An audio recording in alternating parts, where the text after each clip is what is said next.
So I'm at the airport, and they've got this deal for 5 donuts for $5, which is an awesome deal because it's pretty much the same price as buying 3 donuts anyway, so it doesn't matter.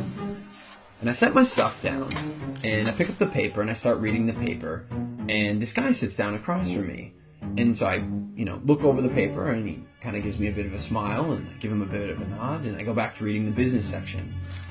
A little while later, I hear this rustling on the table, and I'm like, I look over, and the guy has got his hand in the bag of donuts. Okay, that's a bit weird, but it doesn't really matter. The guy looks like he's homeless. He probably needs it more than I do. And I've still got 4 donuts anyways, and I'm not going to eat all 4 donuts, so what do I care? So I reach in the bag, and I grab a donut, and I start eating it. And I go back to reading the paper.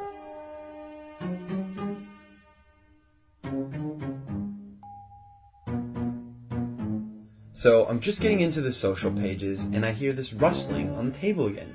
And I look over, and the guy's got his hand in the bag of donuts again. He takes a bite, and I'm like, what the crap?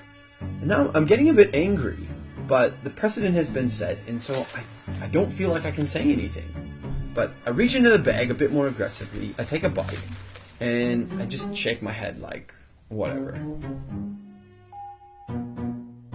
So a few minutes have gone by, and there's this call on the loudspeaker for the next departure, and the guy gets up and he starts gathering up all his stuff, and he gets to the end of the table and he stops, and I see him out of the corner of my eye, and he reaches into the bag and he pulls out the last donut, and I'm like, seriously? And he looks at me, he breaks it in two, and he hands it to me.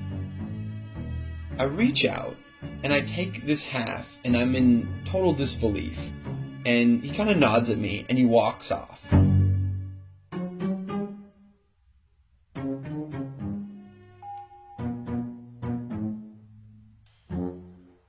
So, while I'm sitting here, pondering the absurdity of what's just happened, I hear the call for my flight. And so I get up, and I grab my bag, and I grab my jacket. And under my jacket is my bag of donuts. Not only was I eating that guy's donuts the whole time, and he didn't say anything, he took out his last donut, and he broke it in half and gave it to me.